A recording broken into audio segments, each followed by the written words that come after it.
Bonjour, on se retrouve pour un guide sur Real Tesla, que je vais appeler Philippe dans cette vidéo pour des raisons assez évidentes d'accent dégueulasse. Ça fait un moment qu'on l'a pas vu, ça fait depuis sa sortie qu'il a pas été rerun, donc je me suis dit pourquoi pas refaire un guide. Il y a 2-3 trucs qui ont changé mais ça casse pas 3 pattes à un connard. Philippe est un détenteur d'un œil divin cryo et il utilise ses points pour transformer en Mr Freeze la tronche de ses ennemis. Au niveau de son attaque normale, il enchaîne jusqu'à 5 attaques rapides qui infligent des dégâts cryo. De plus, l'enchaînement d'attaque normale ne sera pas réinitialisé pendant une courte période après le déclenchement de la compétence ou lors de l'utilisation d'un sprint. Et son attaque chargée consomme de l'endurance pour sauter et déclencher un point bondissant qui inflige des dégâts cryo de zone. Sa compétence élémentaire. Philippe se rue vers l'avant sur une courte distance et lui permet de déclencher des attaques encore plus puissantes. De plus, il augmente sa résistance à interruption. Lorsque ses PV sont supérieurs à 50%, l'attaque normale est renforcée et ses dégâts augmentés. Toucher avec l'attaque normale consomme une quantité fixe de ses PV, les PV pouvant être perdus une fois tous les 0,1 seconde de cette manière. Son déchaînement élémentaire. Activant ses gants de boxe, Philippe déclenche un coup droit condensé de givre, puis utilise un impact de stalactite pour infliger plusieurs fois des dégâts cryo de zone. Et il possède un arc Usia sur son déchaînement élémentaire. Vous savez, la mécanique est plus exploitée depuis belle lurette. Au niveau de ses passifs. Son premier passif, plaidoirie pour la justice. Lorsque les PV de Philippe sont inférieurs à 60%, il obtient un bonus qui convertit sa prochaine attaque chargée en point bondissant de réprimande, qui ne consomme pas d'endurance, augmente les dégâts infligés de 50% et ressort les PV de Philippe d'une valeur équivalente à 30% de ses PV max en touchant. Le bonus peut être obtenu une fois tous les 5 secondes de cette manière. Son deuxième passif, rétribution pour le péché. Lorsque les PV actuels de Philippe augmentent ou diminuent et s'il est sous l'effet de sa compétence élémentaire, il obtient un effet qui peut être cumulé 5 fois au maximum et chaque cumul permet d'augmenter l'attaque de Philippe de 6%. Au niveau de ses constellations, non, vraiment pas besoin de mettre un SMIC pour Philippe. En plus, j'ai pas compris grand chose à ses constellations, c'était pas clair. Mais étant donné que c'est un personnage cryo, si vous l'aimez vraiment, vous le reverrez pas avant 2 ans. C'est probablement le moment pour investir, c'est vrai. Au niveau de ses armes, nous avons sa meilleure arme, la supervision de trésorerie, donc c'est son arme de signature, qui donne un petit paquet de taux critiques, qui augmente l'attaque ainsi que les dégâts d'attaque normale et chargée quand les PV de Philippe fluctuent. Et si vous cumulez l'effet au maximum, vous augmentez aussi votre vitesse d'attaque. Toujours bon à prendre. Pour ces armes 5 étoiles, nous avons le mémoire de Tulali Tulala. L'arme donne un petit paquet de dégâts critiques, augmente la vitesse d'attaque et permet d'augmenter les dégâts des attaques normales après avoir activé la compétence. Le tome du flou éternel. L'arme donne énormément de dégâts critiques, augmente les PV mais ça on s'en fout, et permet aux attaques chargées de faire plus de dégâts, comme Philippe avec son passif en fait de temps en temps, c'est sympa. À peu près dans le même style, on a l'instant surfant, qui donne beaucoup de dégâts critiques, augmente les PV mais on s'en fout toujours, et permet d'augmenter les dégâts d'attaque normale après avoir utilisé une compétence. L'origine des 4. L'arme donne un bon paquet de tout critique et confère un bonus de dégâts élémentaires qui augmente plus le personnage reste longtemps sur le terrain. L'Atlas de la voûte, l'arme donne un bon paquet d'attaques et donne un bonus de dégâts élémentaires. Et ponctuellement vous ferez des dégâts en AOE avec cette arme.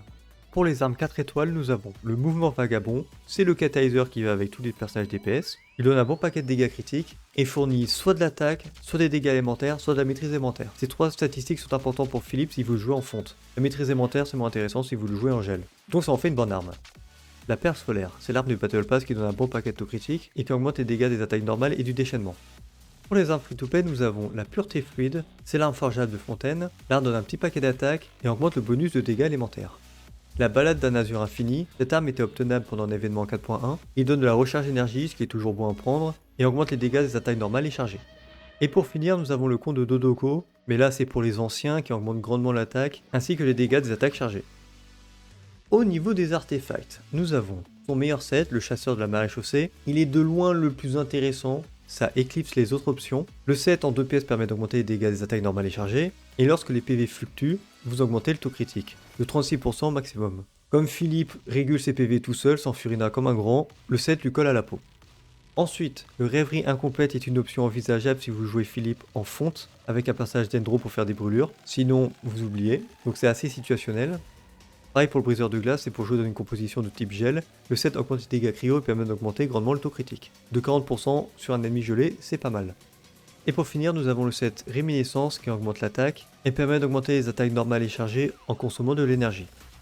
Et si c'est la dèche et vous n'avez pas de set complet pertinent, vous pouvez faire un mix de set 2 pièces briseur, 2 pièces attaque, 2 pièces de la maréchaussée et 2 pièces attaque. Donc c'est pour dépanner en attendant d'avoir un set complet. Au niveau des statistiques, on recherche avec Philippe. C'est un DPS, donc c'est pas compliqué. Pour la fleur à la plume, sa secondaire, vous allez partir sur le taux critique, du dégât critique, de l'attaque %, de la recharge d'énergie pour avoir le déchaînement plus souvent, et de la maîtrise élémentaire. La maîtrise élémentaire, c'est important pour les réactions de fonte.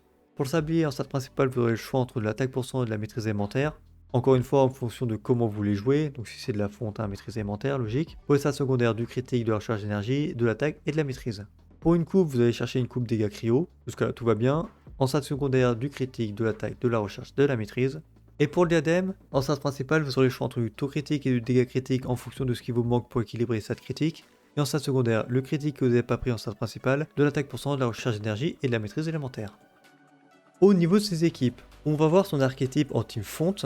Pour les personnages sub DPS Pyro, vous allez privilégier Xiangling et Mavuka. Et Deya dans une moindre mesure, si vous n'avez rien d'autre, même si ça reste moins efficace. En personnage sub DPS Cryo, Rosalia, Kaya, Ganyu pour son déchaînement, ça peut le faire. Et pour les personnages de soutien, généralement vous allez utiliser Bennett pour son boost d'attaque, il est juste trop performant.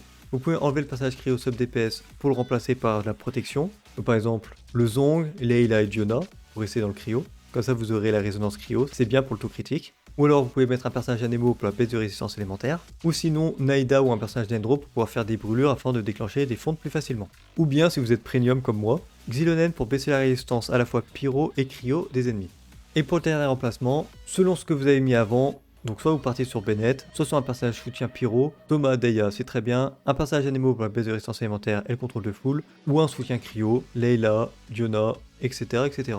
Je conseille pas Citlali parce qu'elle ne booste pas Philippe directement, elle va booster plutôt les dégâts du sub DPS pyro. C'est pas forcément la meilleure option, si vous avez Layla C4, ça peut être mieux.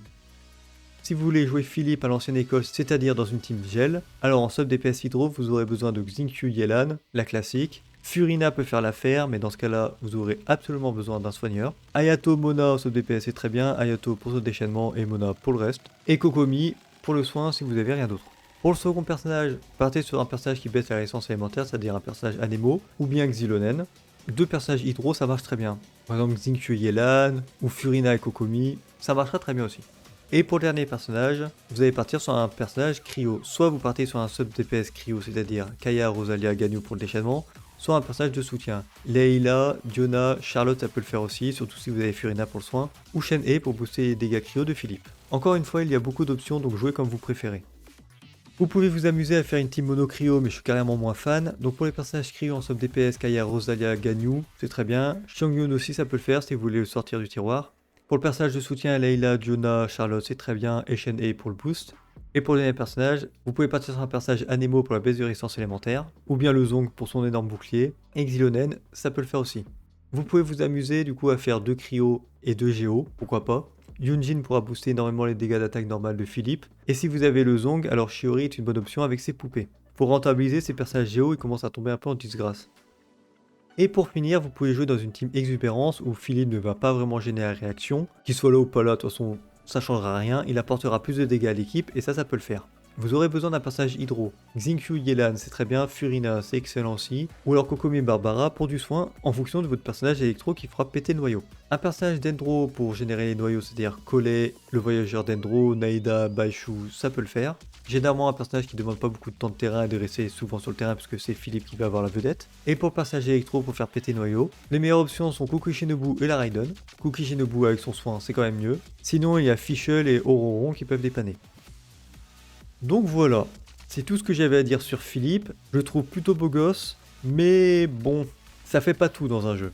Au niveau de ses performances, c'est un très bon DPS cryo, généralement. En fonte, il marche quand même vachement mieux qu'en gel. De toute façon, le gel, c'est plus méta. C'est bien dans le monde ouvert. Hein. Il a de bonnes performances, il est pas très compliqué à jouer, et il est facile à build. Avoir de bonnes stats avec lui, c'est pas compliqué. Donc voilà, invoquez-le parce qu'on le reverra pas avant 3 ans.